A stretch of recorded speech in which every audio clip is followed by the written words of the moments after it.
Right, these are my predictions for the AFC North. Starting in last place, I actually have the Cleveland Browns here.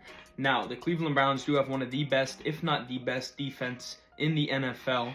They have an amazing defense, a lot of great pieces, great corners, Myles Garrett. They can do a lot, but offensively, I feel like they're going to struggle a lot. Obviously, you have Nick Chubb coming back from his gruesome injury. And the last that we saw of Deshaun Watson, he didn't look great. That wide receiving core also just added Jerry Jeudy, but it's really not too impressive.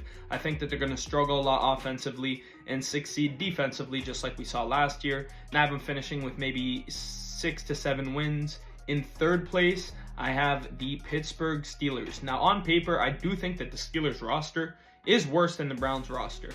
But Mike Tomlin and his voodoo magic will lead them to a plus 500 record. Happens every year.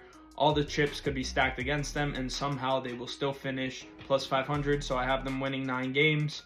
Up next, I'm actually going to pick the Baltimore Ravens. The Baltimore Ravens did lose a lot of pieces on their O-line. They lost some pieces on defense. They did have a good draft, but I think it's going to be difficult for them to get put back in that situation. I also think this is a really big year for Lamar. Obviously, he won the MVP last year. Should he have won it? I don't know. It wasn't his best season, but it was a very good season. But I don't think that they have what it takes to take that big step like the Cincinnati Bengals, who I have in my number 1 spot. I have them winning the division this year.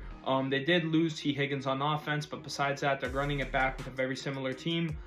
Defensively, they look really good. They did have a better O-line. They upgrade that O-line a lot, which is going to be really important since you have Joe Burrow coming back from injury. And I think if Joe Burrow is able to really put a good season together, which we've seen him able to do when he is healthy, when he has that full season, I think that he will elevate this Bengals team to an 11 or 10 to 12 win team, but I'd say around 11 or 12 wins. Let me know what you guys think, agree or disagree.